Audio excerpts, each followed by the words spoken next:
भाजी नमो बुद्धाय जय भीम। कल रक्षाबंधन है, तो रक्षाबंधन क्या एक बौद्धिस्ट को, अम्बेडकरवादी को मनाना चाहिए या नहीं चाहिए? रक्षाबंधन तो क्या, जो अधिकांश त्योहार हैं उनसे इस देश के अनुसूचित जाति, जनजाति, पिछड़े समाज के लोगों का कोई भी मतलब नहीं है। सुना गया है कि एक बार सुदर्शन चक्र से कृष्ण जी की उंगली कट गई। वहां द्रौपदी मौजूद थी, उन्होंने तुरंत अपनी साड़ी फाड़ी और उनकी उंगली पे बांध दी। कृष्ण ने वचन दिया कि तुमने मेरी रक्षा की है, एक दिन मैं तेरी रक्षा करूंगा। महाभारत हुआ, महाभारत में द्रौपदी को कौरवों के पक्ष में हार जाने पर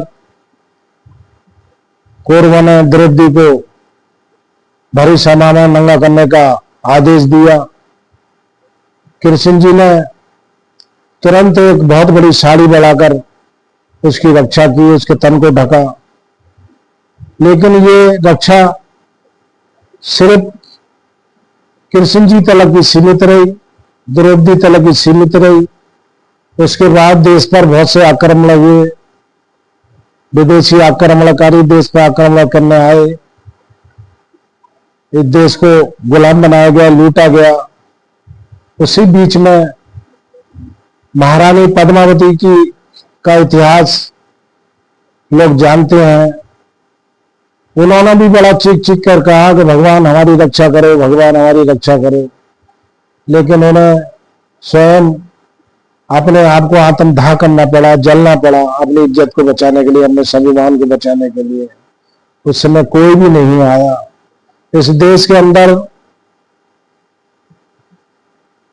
दलित स्त्रियों को स्तन ढकने पर टैक्स लगाया जाता था, नंगन घुमा करती थी। इस देश का कानून था ये।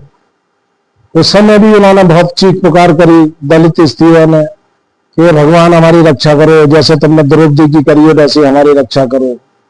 लेकिन कोई भी रक्षा करने के लिए भगवान दलित स्त्रियों की, शूद्र स्त्रियों की नहीं आया। इसलिए जो परंपरा है ये व्यवसायिक है त्योहार, ये त्योहार भी व्यवसायिक है।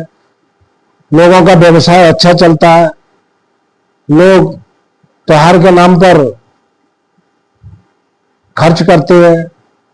तो मेरा तो कहना यह है कि जो लोग बना रहे हैं वो बनाए रक्षाबंधन या कोई भी त्योहार, लेकिन देश के शूद्रों का कोई भी त्योहार अपना है नहीं। ये बाबा साहब अम्बेडकर ने भी कहा था कि ये गुलामों का काय का त्योहार है। गुलाम तो दूसरों की परंपराओं को निभाते चले आए। तो इसलिए इस त्योहार से क्या, किसी भी त्योहार से इस देश के अम्बेडकरवादियों का कोई भी लेना देना नहीं है, कोई भी मतलब नहीं है। जिसको रक्षा करनी है आज देश की, उसे संविधान पढ़ना होगा, अपनी रक्षा के लिए भी संविधान पढ़ना होगा। बाबा साहब अम्बेडकर ने जब इस देश पर संविधान लागू किया तब उन्होंने कहा कि मैंने आज सबको अधिकार दे दिया है। आज ना कोई देश के अंदर राजा है, ना कोई रानी है।